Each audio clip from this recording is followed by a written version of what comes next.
Labda niseme tu kwamba leo baada ya takriban zaidi ya miezi miwili, wabunge tumekusanyika hapa katika kuishauri serikali, lakini pia kuibua hoja mbalimbali za wananchi wetu katika maeneo mbalimbali ndani ya Jamhuri ya Muungano wa Tanzania, na tunamshukuru Mwenyezi Mungu, leo tumefika tamati kwa kuipigia kura bajeti ya serikali ya Jamhuri ya Muungano wa Tanzania yenye thamani zaidi ya trilioni 62.3, ambapo unaweza ukasema kabisa kwamba hii bajeti inajitegemea na ni ya viwango.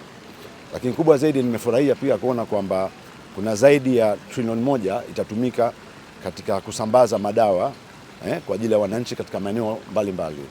Kwa hiyo niseme tu kwa uzito wake kwamba wananchi katika mikoa kule, kwa upande wa Mwanza, vijana kutoka Arusha, Rukwa, Katavi, Lindi wakae mkao wa kula kwamba bajeti hii sasa ambayo iliyopitishwa rasmi katika bunge letu la Jamhuri ya Muungano wa Tanzania wanakwenda kuitekeleza serikali chini ya kiongozi ambaye ni Waziri Mkuu Mheshimiwa Mwigulu Nchemba, lakini pia chini ya uongozi mahiri wa Rais wa Jamhuri ya Muungano wa Tanzania Mheshimiwa Dr. Samia Suluhu Hassan.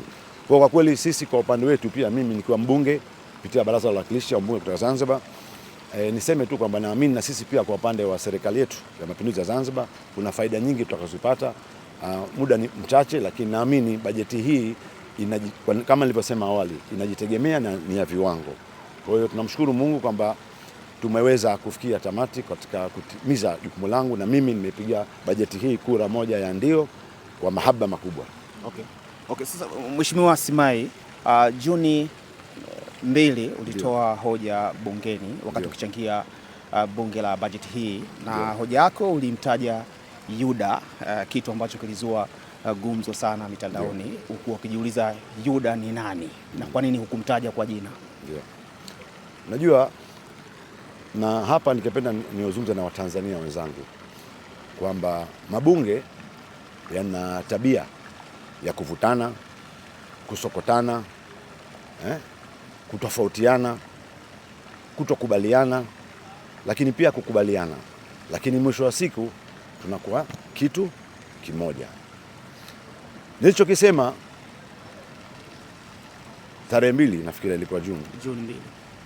Mimi nafikiri kwanza Watanzania wengi, na nyinyi ni watu wazima, mtakuwa mmenifahamu tafsiri ya jambo lile. Nafikiri Watanzania wamenifahamu na wamenielewa vizuri.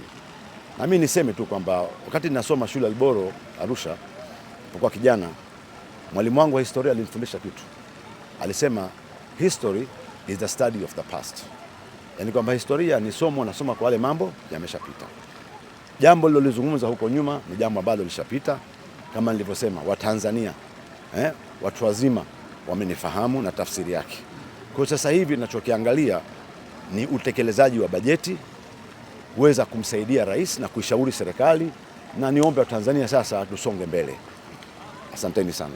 Watu walielekeza pendekezo kwamba usiwepo bungeni kutokana na kauli hiyo tu. Wewe mimi nafikiria nifika mpaka hapo, nimesema kwamba tafsiri ya neno ambalo nilolitoa, nyinyi ni watu wazima na Watanzania wamenielewa.